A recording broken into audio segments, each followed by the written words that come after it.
ദർബുൽ the the ദു.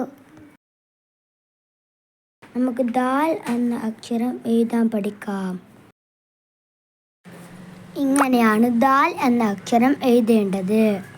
ദാലിന് ഫത്തഹ കൊടുത്താൽ the the the the.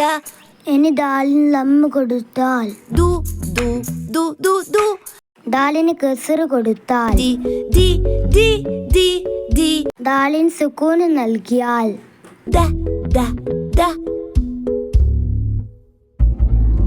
الدال المفتوحة دجاجة د د د دجاجة. الدال المضمومة دمية دو دو دو دمية. الدال المكسورة درهم دي دي دي درهم. الدال الساكنة جد د د د جد.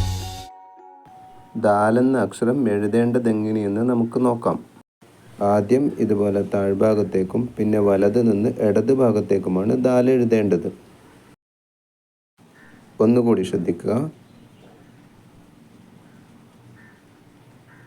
ഒന്നുകൂടി നമുക്ക് ദാൽ എഴുതി നോക്കാം. ഇതുപോലെ വരയിലൂടെ വൃത്തിയായി എഴുതി ശീലിക്കുക.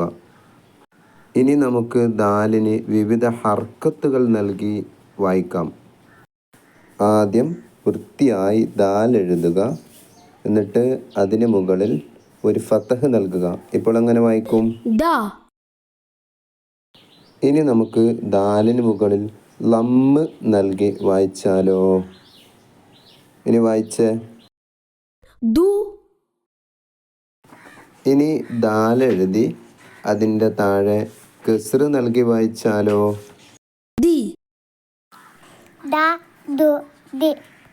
നമുക്കൊന്നുകൂടി ദാലിൻ ഹർക്കത്ത് നൽകി വായിക്കാം.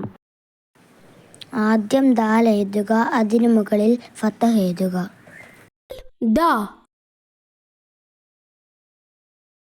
ഇനി ദാൽ എഴുതുക, അതിനു മുകളിൽ ലമ്മിടുക.